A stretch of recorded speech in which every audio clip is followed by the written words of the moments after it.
Welcome to Run It Down, league news and all that stuff. Of course, I have to make the joke that I haven't made a video since last year, but I do hope you had a fantastic New Year's and saw some fireworks and ate too much chocolate like I did. As we gear up for the start of Season 14, we have a bit to go over, so let's just get straight into the news. First up, the Season 14 item changes couldn't come faster. From Minish Cap on Twitter, we have this absolutely insane split pushing speed from a Hullbreaker Trundle, effectively ending the game in less than 30 seconds after his team gets wiped. Check out the clip.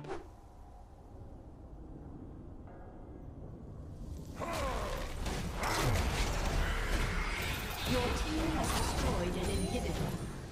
Enemy double kill. An enemy has been slain. Enemy triple kill. Enemy quadra kill.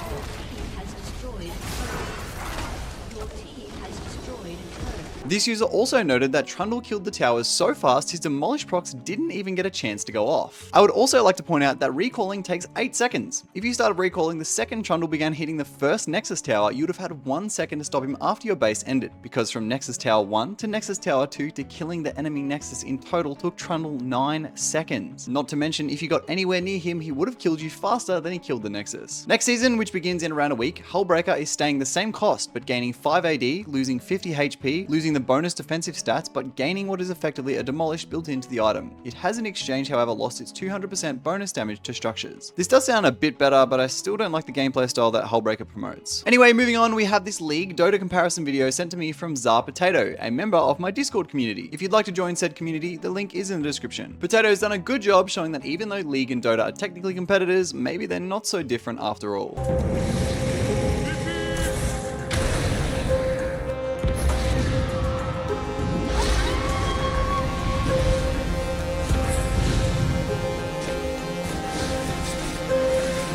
The link to his original video is in the description. Potato does a lot of comparison content between Dota and League. If you're into that kind of thing, his channel is also in the description. Because I don't play Dota, I don't know any champion or hero names or whatever they're called, so I'm interested to know what game actually had the champ or ability first. If you do know this, I'd love to find out in the comments. And before we get into the main topic of today, if you've ever gotten anything out of my videos or been entertained, consider subscribing. It really helps the channel out and you can always change your mind later. Thank you in advance. Now, we have reliable information from Rioters on socials that Riot is developing a new system before moving to TrueSkill 2 later in the year, mainly revolving around fixing long-term negative LP states and current issues that matchmaking faces. I have to preface that everything I'm about to say is subject to change and nothing is finalized. This is just a compilation of everything Rioters have said thus far and my own understanding or interpretation. The first kind of glimpse of this we got was Riot Ixar on Reddit replying to a thread about smurfing, saying this: "We're moving to a different proprietary Riot-made system at the start of the new year-ish, and then tentatively planning on moving to a new system later in the year called TrueSkill 2. We're still evaluating on TrueSkill for now, but it sounds promising. We'll share more info when we have it. There are already some changes in place for the start of the new split that should help put new accounts at an appropriate ranked placement, and also some other changes that should make getting into a negative LP states much more difficult. Think negative 30 plus 20. We'll have to see what actually happens in practice though. I suspect there will be many adjustments / corrections / bug fixes over the course of the year. I am confident we'll be in a better spot regardless though." Naturally, there was a kick up on Twitter about this because TrueSkill 2 is used in a lot of big games at the moment, such as Halo, Gears of War, and Siege, and people are worried about its implementation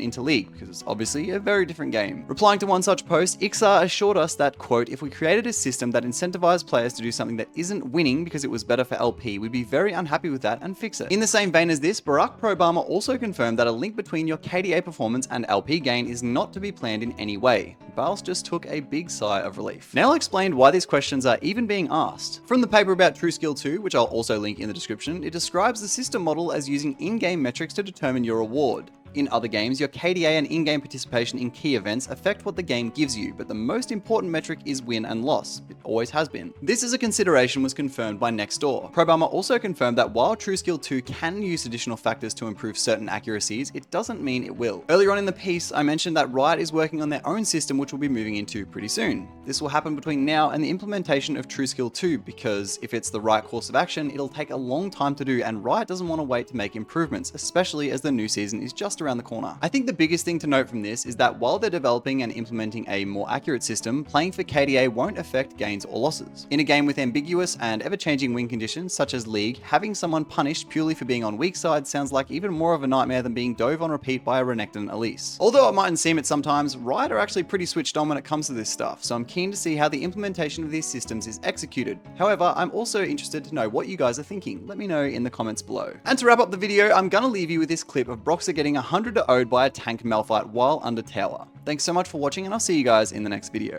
Bye! But again, I'm playing a stronger champion now, so maybe I can